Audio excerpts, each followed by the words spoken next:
તો આ સાથે ધર્મનગરી વડોદરા ખાતે પણ મહાશિવરાત્રિના પર્વની ઉજવણી કરવામાં આવી છે।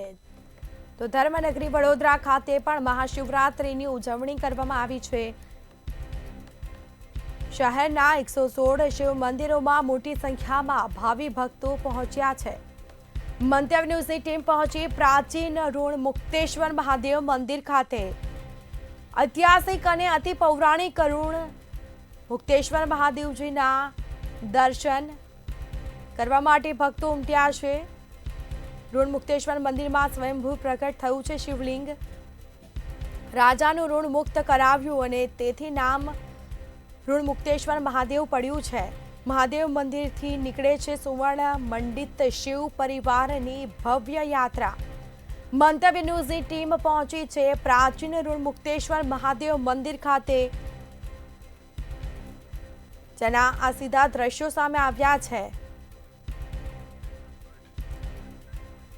સંવાદદાતા નિલેશ બ્રહ્મભટ્ટ વડોદરાથી લાઈવ જોડાઈ ચૂક્યા છે। જી, આજે મહાશિવરાત્રીનું આ પર્વ છે, ભક્તોમાં કેટલો ઉત્સાહ જોવા મળ્યો છે, શું વિગત?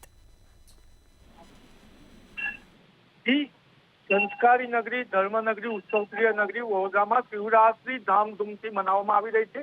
કાશી પછી સૌથી વધારે શિવ મંદિર હોય તો એ વડોદરામાં છે। વડોદરામાં 116 શિવ મંદિર છે। ત્યારે મંતવ્ય ન્યૂઝ પહોંચ્યું છે ઋણ મુક્તેશ્વર મહાદેવ મંદિર। આપ સ્ક્રીન પર જોઈ રહ્યા છો, આ ઋણ મુક્તેશ્વર મહાદેવ મંદિર છે। આ મંદિર આશરે 400 વર્ષથી પણ જૂનું છે અને જે 12 જ્યોતિર્લિંગ ભારતમાં આવ્યા છે તેની પણ અહીંયા સ્થાપના કરવામાં આવી છે। આપ સ્ક્રીન પર જોઈ રહ્યા છો તેમ કે ભારતના 12 જ્યોતિર્લિંગની પણ અહીંયા દર્શાવવામાં આવ્યા છે, તેમજ સ્થાપના કરવામાં આવી છે। અને અહીંયા જે લોકવાયકા છે એ પ્રમાણે જે વડોદરા સ્ટેટના રાજવી હતા તે રાજાનું ઋણ મુક્ત થયું હતું, તેથી મહાદેવનું નામ ઋણ મુક્તેશ્વર મહાદેવ મંદિર પડ્યું છે। અને લોકવાયકા પ્રમાણે અહીંયા ગાય સ્વયં આવી અને આ શિવલિંગ પર દૂધ ચડાવતી હતી। આપણે સ્ક્રીન પર બતાવવાનો પ્રયત્ન કરીશ કે આ જે શિવલિંગ છે એ અહીંયા સ્વયં પ્રગટ થયેલું છે અને ભક્તો હર મહાદેવના નારા સાથે અહીંયા પૂજા કરી રહ્યા છે। ત્યારે આપણે અહીંના મહારાજ સાથે પણ વાત કરવાનો પ્રયત્ન કરીશું કે દિલીપ મહારાજ જે વર્ષોથી અહીંયા પૂજા કરે છે, આપણે એમને પૂછીશું, શું કહું છું મહારાજ, ઋણ મુક્તેશ્વર મહાદેવ નામ કેમ પડ્યું? જીવામાંથી મુક્તિ આપે, ઋણમાં મુક્તિ આપે ને ઋણમુક્તેશ્વર મહાદેવ કહેવાય। આ શિવરાત્રીનું મહત્વ તો છે જ, સાથે સાથે રણુકેશ્વરમાં સ્વયંભૂ છે। આ 500 વર્ષ જૂના શિવલિંગ છે। આ જ્યોતિર્લિંગ તમે જોશો, આ શિવલિંગ દેખાશે એ સાક્ષાત શિવલિંગ છે, જે સાક્ષાત જાય છે એટલે સ્વયં કહેવામાં આવે છે। ત્યાં કોઈ પણ પ્રકારની માનતા રાખવામાં આવે છે, દિવાળથી કોઈ હોય તો દિવાળની મુક્તિ મળે છે, સંતાન પ્રાપ્તિ નહીં થતી અહીંથી સંતાન પ્રાપ્તિ જાય છે, દરેક કાર્ય અહીંયા સિદ્ધ થાય છે। દર ગુરુવારે લોકો અહીં બાધા રાખે છે અને અહીંયા સેવા પૂજા કરવા આવે છે।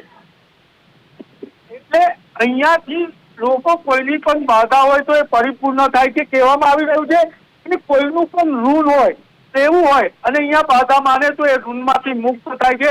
આપ સ્ક્રીન પર જોવો છો તેમ શિવરાત્રીએ સક્કરિયા પણ ચડાવવાનું મહત્વ છે, એટલે ભક્તો સક્કરિયા પણ લઈને આવ્યા છે અને હાલ અહીંયા ઋણ મુક્તેશ્વર મહાદેવને સક્કરિયા ચડાવી રહ્યા છે અને લોકો નારાથી ઋણ મુક્તેશ્વર મહાદેવને ગજાવી ચૂક્યા છે। આપણી સાથે એક મહિલા ભક્ત છે, એમને પૂછીશું, શું કહો છો બેન, ઋણ મુક્તેશ્વર મહાદેવ આવ્યા છે મહાદેવની આરાધના કરવા?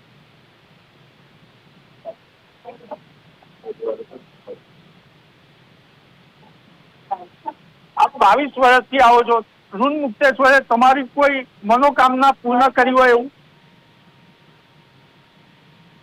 આજે સુધી વર્ષો થઈ ગયા, મારો સન નતો ત્યારથી આવું, આજે મારો સન 22 વર્ષનો થયો, અહીંયા બધું મને શાંતિ મળે। આપણી સાથે યુવાન પણ છે, એમને પૂછીશું, શું કહો છો, 22 વર્ષથી મહિલા આવી રહ્યા છે, તમે કેટલા વર્ષથી દર્શન કરવા આવી રહ્યા છો?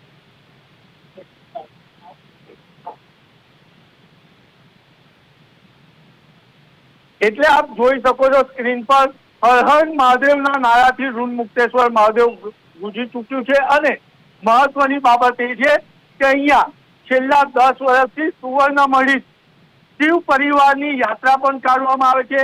અહીંયા સાંજે 3:30 કલાકે શિવ જે પરિવાર આપ દેખાઈ રહ્યા છે સ્ક્રીન પર, સુવર્ણમણી શિવ પરિવાર છે તેની યાત્રા નીકળે છે અને વડોદરાના નગરજનો, રાજકીય આગેવાનો સહિત લોકો આ શિવ પરિવારની યાત્રામાં જોડાતા હોય છે.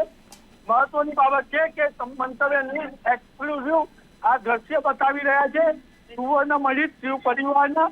આ શિવ પરિવાર આજે વડોદરાની યાત્રાએ નીકળશે અને અહીંયા રાજકીય આગેવાનો એટલે મેયર, ધારાસભ્ય સહિત હજારો સંખ્યામાં નાગરિકો જોડાશે અને આ યાત્રાનું 3:30 અહીંયાથી પ્રસ્થાન થશે. એટલે કહી શકાય કે ઋણ મુક્તેશ્વર મહાદેવ મંદિરેથી સુવર્ણમણી શિવ પરિવારની યાત્રા નીકળશે ત્યારે વડોદરાના નગરજનો આમાં જોડાશે.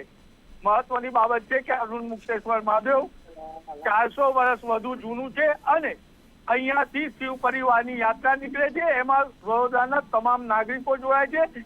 116 શિવ મંદિરમાં ભક્તો શિવની આરાધના કરવા ઉમટ્યા છે. વડોદરા શહેરમાં 22 જેટલી શિવ યાત્રાઓ પણ નીકળશે. જી બિલકુલથી નિલેશ, આભાર આપનો. તો ઐતિહાસિક અને અતિ પૌરાણિક ઋણ મુક્તેશ્વર મહાદેવજીનું આ મંદિર છે. દર્શન કરવા માટે લોકો ઉમટી પડ્યા છે.